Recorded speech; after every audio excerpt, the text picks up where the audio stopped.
Hi guys! So another day, another video here in Boracay. Right now, maghahanap tayo ng masarap kainan na lunch. So I'm craving for some seafoods right now. Pero ayoko ng mga paluto kasi feeling ko mahal. And then may nakita ko sa TikTok na parang masarap kainan. So ang pangalan niya is Nalka.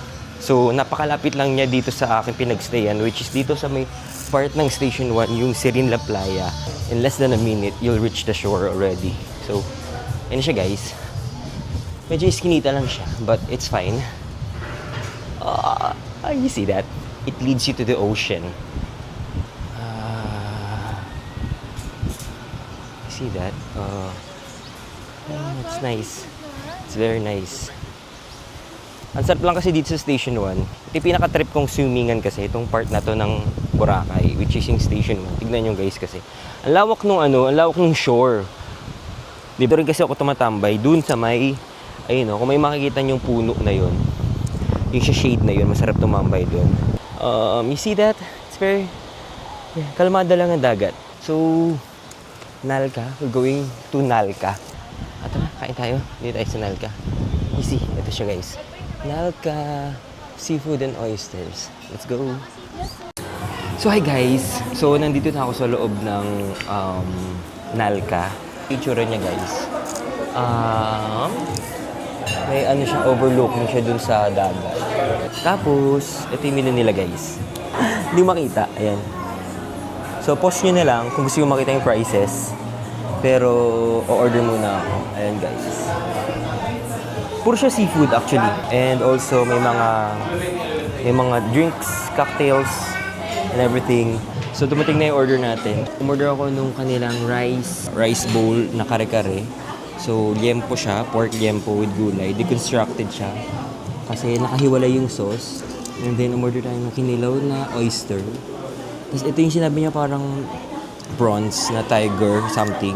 This is 375 per 100 grams. So, ito daw ay parang nasa around 300 grams. Tapos, ito yung kanilang scallops din. See yun, guys. So, ayan. Let's go. So, guys, ito yung uunahin ko yung kinilaw na oyster. Kasi baka mag-something. So, bigyan ko lang ng kalamansi. Ay, paano ba to? Ay, hindi pala kalamansi. Ano ba to? Paano ba siya? Ayaw niyang mapiga. Wait. Sobrang laki. Hindi siya pigaable. Hindi ko mapiga yung lime. Kasi sobrang taba. Ang laki kasi. Kinilaw. Ay, thank you. Kinilaw na oyster. So, good luck sa tiyan natin mamaya. Nating masarap. Ang sarap. Ang saya. Hindi siya malansa. Manamis-namis siya. Isa pa. Tanggalin natin yung mga toppings. Kasi yun, nakikita yung oyster eh.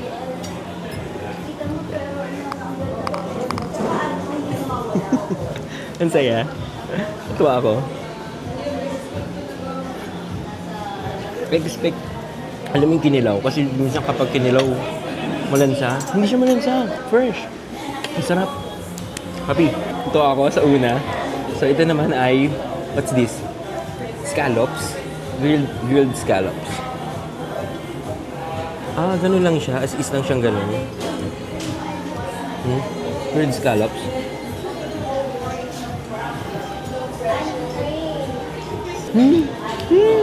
Ang sarap. Ang sarap din guys. Ang sarap din. Tuwa ako. Isa pa guys.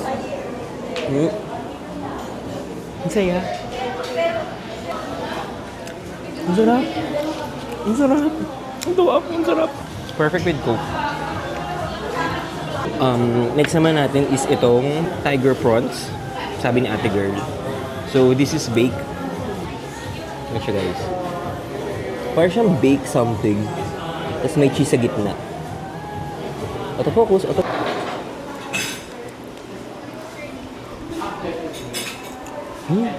Okay. Masarap din siya guys.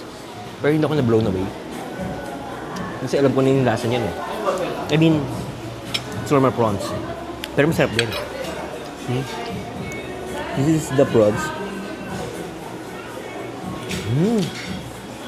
Okay. Sarap din. Kasama natin yung kare-kare.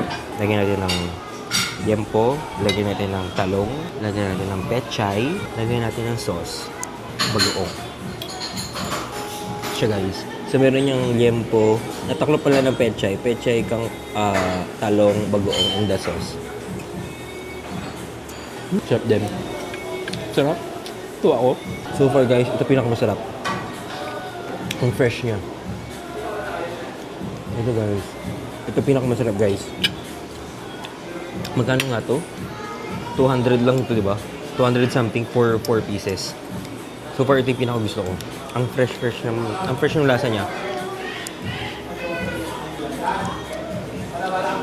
Ito, masarap din to guys. Yung scallops. Masarap din to. Masarap siya. Parang siya may cheese sa taas. Sarap. Sa'yo naman. Gagawin, sarap ng lunch ko ngayon. Perfect lunch. So, enjoy ko muna yung food ko. Later. A few moments later. So, tsaka guys, napansin ko lang, yung kare-kare nila may okra. Ngayon lang ako nakakita ng kare-kare may okra. So far, okay sa akin yung serving nung 350 na rice meal nila. Good for one. Mabubusog ka doon sa serving, yes. Okay din sa akin yung kinilaw na oyster. Super sarap nun. Kahit 4 pieces lang in order ko. Sulit na yun for the sake of experience. Masarap din guys yung scallop. Iba siya. May something dun sa pag-torch nila. May something dun sa burnt something. Dito yung parang burnt. Yung sa sunog part. May something sa kanya na hindi ko alam kung ano nilagay. Yun may crunch na manamis-namis. Hindi ko maintindihan. Pero masarap yun. Yung prawns masarap din, yes. Malaki siya compared dun sa regular ones na prawns. Pero feeling ko mahal siya. Feeling ko mahal. Pero kasi big prawns kasi siya. Kaya mahal siya. For the experience, yes. Pero if ever babalik ako, hindi na ako order nito. Parang iba na lang yung ordering ko. For that price. Good serving. Babalik? Yes, babalik. Pag nagbura kayo ulit, babalik? Yes. Yun lang guys. Busi ko lang to kasi ang dami kong in-order. Ang dami kong in-order guys. So, pinipilit ko siyang ubusin mag-isa. And later na lang ulit. Bye-bye. Yung akala ko, ang dami ko na-order at akala ko, hindi ko kaya ubusin. But apparently, ubus sila guys. Taob. So, good for one lang pala in-order ko. One Patrick. So guys, bill reveal on lunch. Ay, nabot ako ng 1.8 guys. Pero okay lang, last day na naman. So last day in Bora, kaya dapat perfect lang siya. So far, masarap naman. And okay naman siya. Parang na-realize ko, parang ako nag-buffet, di ba? Magkano lang ang buffet? 1.5, 1K. Pero masarap naman eh. Yan. So yun guys, kakatas lang mag-lunch. And the food coma tayo dun. So ito siya guys, sa may Muse Hotel. Tapos nandito sa gilid yung kanilang restaurant na Nalka. Pero sulit siya guys. Yung serving, yung quality, masarap siya, yes. Yun nga lang syempre medyo pricey. Pero Station 1 kasi siya located and beachfront. So baka may factor din yun. Pero all in all, okay siya sa akin. Babalikan, yes. Babalikan. Definitely when I go back to Boracay, kakain ulit ako dito. The next day. Ako yung naglalakad-lakad lang dito sa may highway. So, nirefer sa akin ng friend ko yung Back Beach Burger daw. Try ko daw, yung masarap daw yun. So, yun ang ating kakainin. Ayun, nakikita ko na yun from here. Malapit lang, actually sa Station 2 lang yun. Malapit sa D-Mall, malapit sa McDo. Ayun. Alright, pasok tayo. Ito na yung entrance sa gilid. Tapos, ayan, Back Beach Burger. So yun guys, ito yung menu niya. So, ano to? Beef burger, ayan. So, in-order ko lang yung classic B kasi merienda lang naman. And then, ito naman yung menu nila for drinks. Order lang ako ng calamansi juice. Ang ganda kasi nung vibe nung restaurant. Ito nyo guys. Overlooking talaga. I mean, along the highway siya, tapos nasa second floor, kita mo yung highway. Di ba? Tapos ito yung vibe nung restaurant niya. Ang cute, di ba? Parang Bali. Parang Bali vibe siya. Hi guys! So lumipat lang ako ng upuan kasi medyo mainit dun sa part na yun. So dumating na yung order ko. Dumating na siya guys. Yung burger ay 340, tapos yung fries is additional 60 pesos. Tapos umorder lang ako ng calamansi juice na 95 pesos. Ang cozy dito. Walang masyadong madlang people. Ayan, actually ako lang yung customer. Pero kasi nga lean season, kaya hindi talaga ganun kadaming tao ngayon sa Boracay. So let's try. Kain tayo. Malaki siya, be. Malaki siya. Malaki yung size ng burger. Hindi siya kayang yung ganun. Hindi siya kayang ganun. Tatapon siya. Ayoko pa naman ng burger na messy. I-knife natin. So, ang sabi ni Kuya, 130 grams daw yung patty.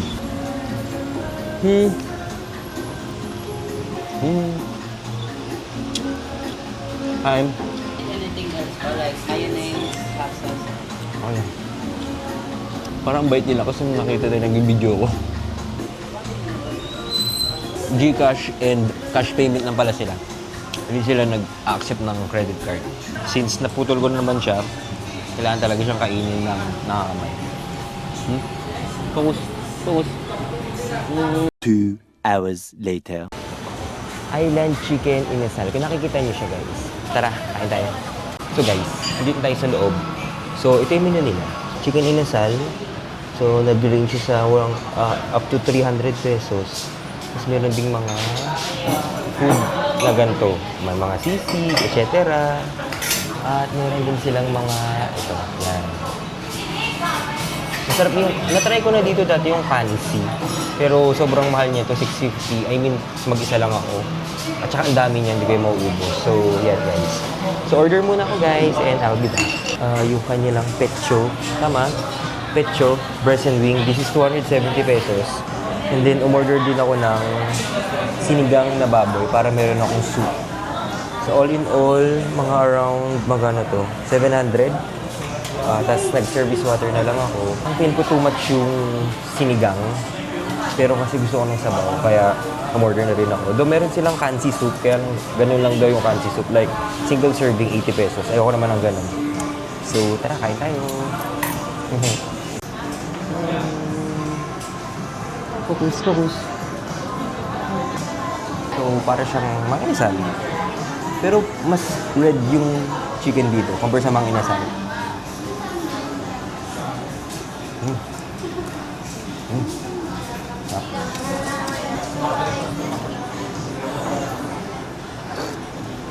Yung sinigang nila gabi, malapot. Sarap. Ay, guys, puro kain dito. Hindi siya dry, juicy. Sausaw natin sa toyo.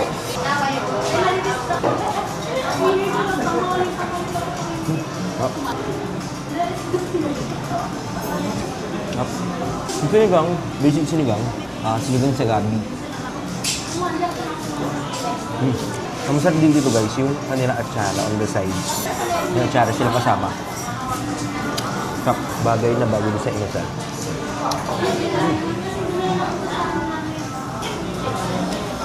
Kain muna ako. And mamaya na lang. Hindi ko alam paano siya uubusin. Ang dami ko palang na-order. Busog na ako. Meron pa akong chicken. Meron pa akong sinigang. Ang dami pa ng sinigang ko. Ang dami pa nitong sinigang. 3 to 4. Ang dami pang laman sa loob. Just chicken pa ako. Busog na ako. Pero kailangan ko siya ubusin kasi sayang. Pero masarap siya. Sadyang busog lang ako. Alright, kain muna ulit ako. Ay, another day, another food coma na naman tayo sa mga pinagbibili nating pagkain. Ayun, takaw mata na naman si Patrick. Tinake out ko na lang guys yung sinigang. Nag-crave ako ngayon ng something sweet. Ano yun, yung sikat dito, yung ube mama ba, yung mango mama? Hanapin natin guys. Nandito lang ako sa may D-Mall eh. Coco mama. Mango mama. Coco mama. Coco mama ba yun? Coco mama, gagi di ba gata yun? Bobo. Ang tanga-tanga mo naman, Patrick. Ay, happy birthday! Happy birthday! May birthday! Happy birthday to you guys. Wait, hanapin na muna natin guys. Wait lang. 24 hours later. Good morning, Boracay! Another day. Ganda ng araw. Today, magba-brunch lang ako sa may Sunny's. So, pakita ko sa inyo later. Papunta na ako doon ngayon. Tayo sa highway. Ayan, highway. Maghintay lang tayo nung sibat. Sibat talaga. Ano, hindi special. Okay na tayo, guys.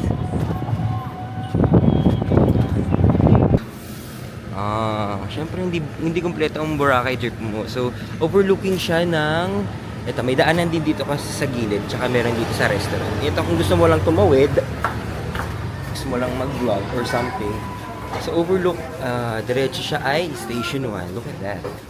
It's nice, diba? Doggy. Ay, grabe, nakakasilaw. Sobrang ganda ng beach dito. Ayun, malapit na siya sa grotto actually. Ayun na yung grotto.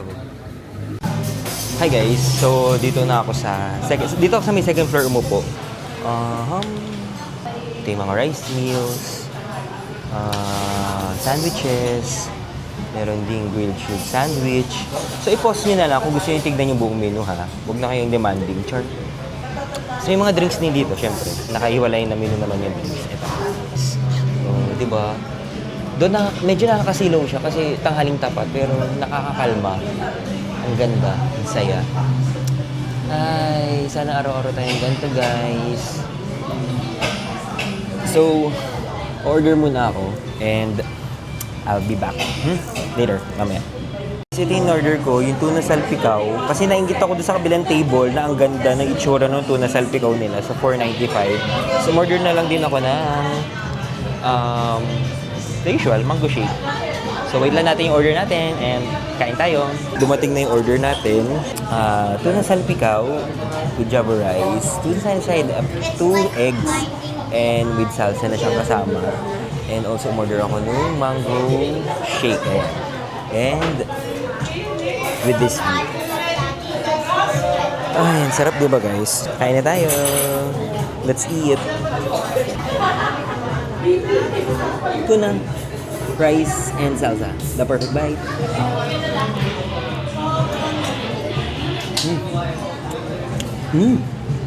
Okay. Gutom na kasi ako guys. Kaya siguro masarap yung panlasa ko. Pero masarap siya. $495. Tuna kasi eh. Kaya mas mahal. Ano size?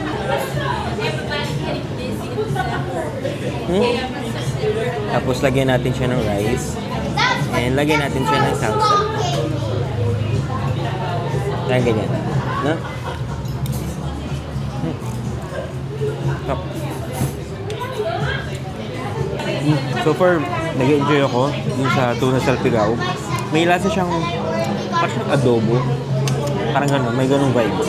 Medyo pricey nga lang siya kasi gano'n kagad siya, 500. Yun guys. So enjoy ko lang aking tuna salpikaw.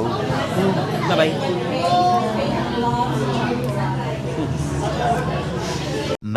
Much later. And another day, another vlog dito sa Boracay. So gusto ko magmerienda pero gusto ko yung light lang and mura. So naalala ko itong kulay mangyan. Ang random ng intro ko, no? Walang kwenta. So guys, ito siya. Located siya sa along highway ng Station 1. Tapat siya ng Smooth Cafe. And then, ito yung Andox. And then, ito yung kulay mangyan. Ayan guys. Ayan. Pasok ko ganyan siya. All day breakfast. So guys, ayun yung menu niya. Yeah, affordable. So, order mo tayo. Ha? Guys, puro rice meal dun sa brunch na yun ng kulay mangyan. Ayoko magkanin sana as much as possible. Gusto ko i-try yung chorizo burger nila. So, ang sabi ng staff, nandun daw siya sa kabilang branch. Yung branch na nasa Front Beach. So, yun na pupuntahan natin ngayon. Let's go! Ito na yung another branch ng Kulay Mangyan. Ito siya guys. So, ayun. Kulay Mangyan kung nakikita nyo. So, dito daw merong chorizo burger. So guys, kapareho lang siya ng menu nung nasa labas. Pero may chorizo burger daw dito. So, dumating na yung order ko. So, umorder ako ng chori burger.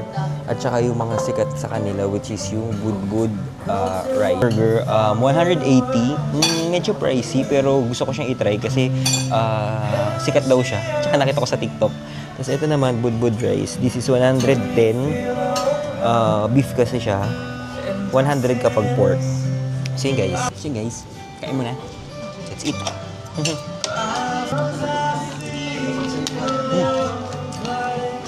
Burger lang talagang trip ko dito. Kaya lang, umorder na rin ako ng rice. So guys, look. Focus.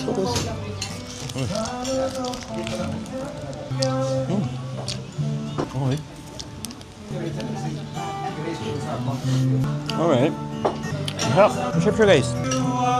Hindi ko malasahan yung chorizo. Hindi siya lasang chorizo. Lasa siyang normal burger.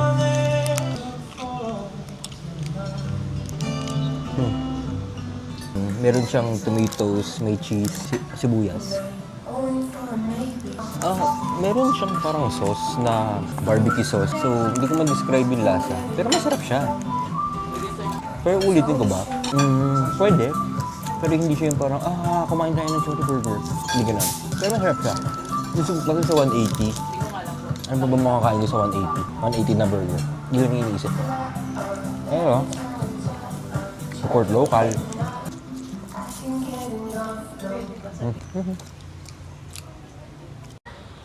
Hi guys! So kakatapos ko lang kumain doon sa may chori.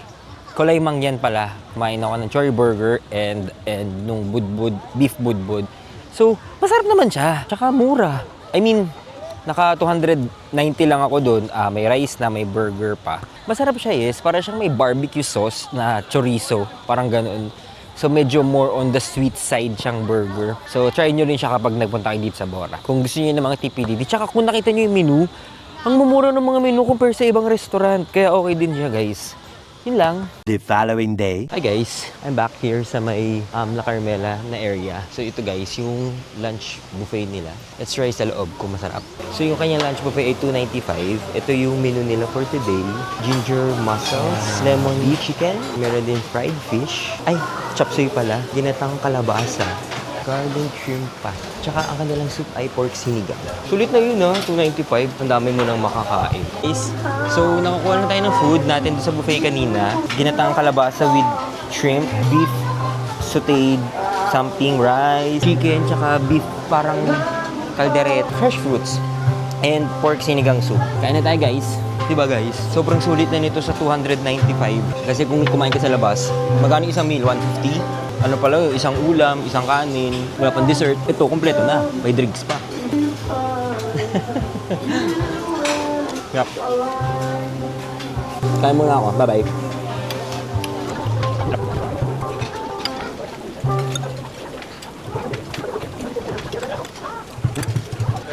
Busog-lusog. Naka round 2 ako. Fruits for dessert. So, ang fruit nila ngayon ay yellow watermelon. Akala ko noong una, matabang to. Kasi yellow. But,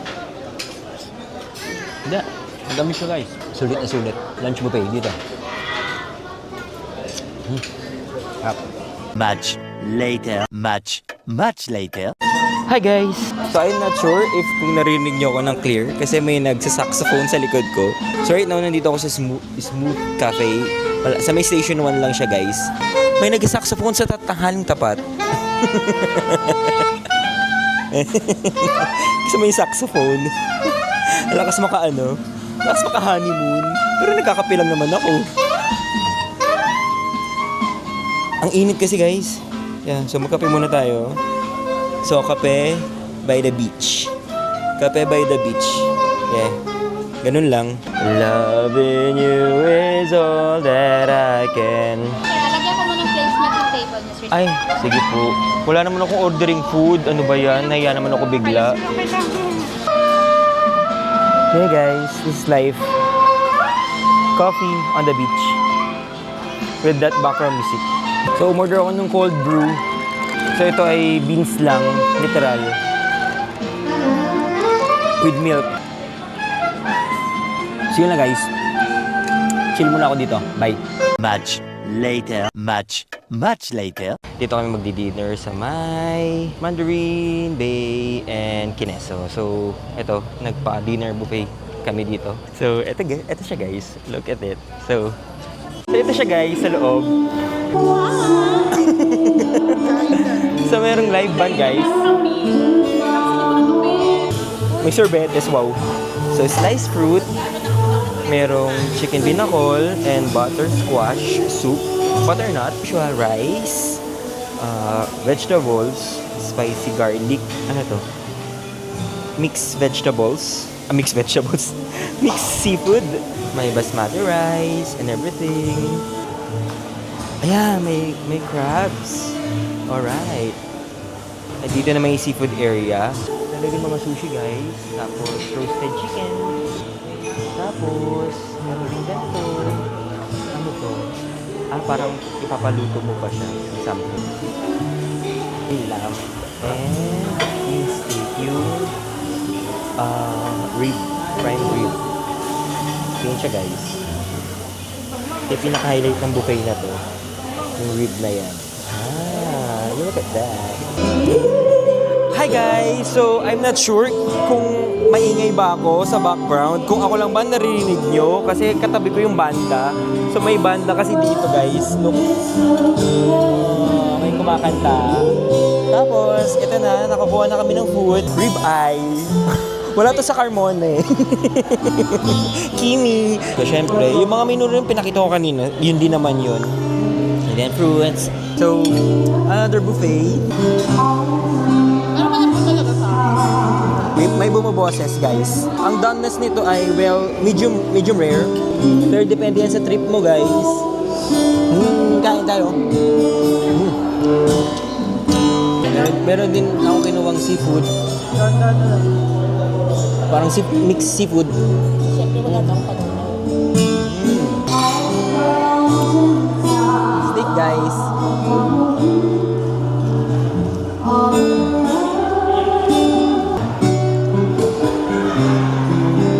Kasi nga diba, okay pa ko sa'yo mamaya.